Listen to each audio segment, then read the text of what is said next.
Steph went on Gilbert Arenas' podcast, was asked if he was the best point guard ever. So here's the resume comparison. Season's about the same, but Magic's got another title, another MVP. Steph's got the points, Magic's got the rebounds, and the assists by a large margin. Total assists, Nick, Josh and I looked it up, about 5,000. Yeah, in Magic's favor. Yeah, difference of 5,000. That's a good amount. Yeah.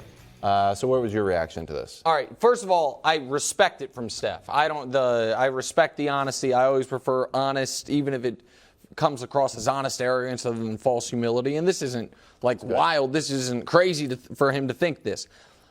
I am not at all conflicted on this, but I also see a problem with what I believe. Okay. Ooh. So Magic Johnson is the greatest point guard of all time, and I do not think it is particularly close. All right. So, okay? And you said the resumes. I just want to quickly show a different look at the resumes, which is top-of-the-line accomplishments. First team All-NBAs, 9-4. Top 3 MVP finishes, 9-3. MVPs, 3-2. Finals appearances, 9-6. Titles, 5-4. Finals MVPs, 3-1. And keep in mind, Magic played 12 years before being diagnosed with HIV. So 75% of his seasons, he went to the finals, was top 3 in the MVP, and was first team All-NBA. He is the greatest point guard ever. With that said, Brew, every time we do one of those, create your best 5-man roster possible, and it's like Jordan's the shooting guard, LeBron's the small forward, we argue about the center, I always am like, Magic's better, but I'd make Steph my point guard. How do I with Jordan and LeBron? Well, no, but you understand what I mean? Like, exactly. Magic is the greatest point guard ever, and on the greatest team ever, I would pick Steph. And so those things seem in conflict. Yep. But you have to respect what Magic did, and to respect the fact that the young kids don't know.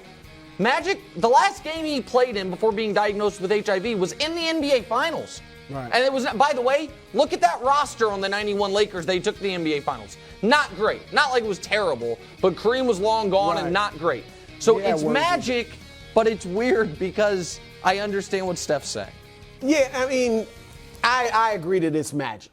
All right. But for the sake of discussion, I think there's an argument for Steph. You put up the resumes, obviously Magic's is better. But the argument for Steph, one, they both changed the game. Arenas, if you listen to the podcast, said, everybody's trying to be Steph now, which is true, but everybody was trying to be Magic. Penny Hardaway, 6'7" point guard who was headed toward the Hall of Fame before injury. Grant Hill, 6'8" guy that played a lot of point guard. LeBron James. That's right. Chris Webber's even talked about how seeing Magic at 6'9" do what he did made big guys want to step away from the basket. That's one. Steph changed the game more, though. Only unanimous MVP ever. I know he shouldn't be, but he is. He's the only unanimous. But here's the real stuff. One, he built Golden State into a dynasty from scratch. They had made the playoffs one time in 18 years before Steph began leading them to the playoffs. Obviously, the Lakers had Kareem Abdul-Jabbar, who was the MVP Magic's rookie year, and some other great players and a great history. Secondly, he didn't have the supporting cast Magic had. Kareem was a number 1 pick and was averaging 20 points up until like 1986. Then, and I know he had Durant, but that was for 2 championships. He won 2 others without Durant. All right, Draymond Green's a number 2, second round pick. Klay Thompson's a late lottery pick. Kareem, number 1 pick. James Worthy, number 1 pick. Byron Scott, number 4 pick. All right, there's another guy, Jamal Wilkes, who's a Hall of Famer, was an 11th pick, basically where Klay was drafted, I think 12th. So Magic had more talent than Steph had for the bulk of his career. Again, I'm with Magic, but I think that would be the argument for Steph Curry. And, some people might say it's pick your poison. Do you want the greatest playmaker of ever and the greatest passer of all time by a mile, or do you want the greatest shooter who also disrupts your defenses because you have to play toward him at your point guard? I have to lean towards passing, correct? He's the point guard, and the one guy has 5,000 more assists than the other, and averages 5 more a game. But Steph averages what? What was it? 5 more points a game? 6 and 11. Yeah, listen, I will say this. I think we will see another Steph Curry before we see another Magic Johnson. Oh, really? Yeah, because now everyone is trying to be Steph, and Magic, because you can't try to be 6'9".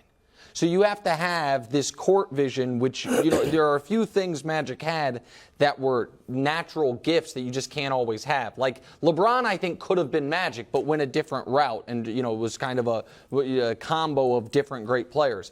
I think we're going to see another Steph. And that's, again, I've given Steph all the flowers I possibly can. I just think because so many people are trying to do it, and because he is a size that so many more people are, someone is going to crack the code to a degree. Okay. I do think that. Better be one of the greatest shooter of all time's son. Okay. Gotta be on the lookout. What a segment we have in store for you. Oh, no. You can get a sandwich now, America. First things first. You can come back and The forth. special episode. Thanks for watching. Subscribe here to get more from the show and to check out clips from other shows on FS1.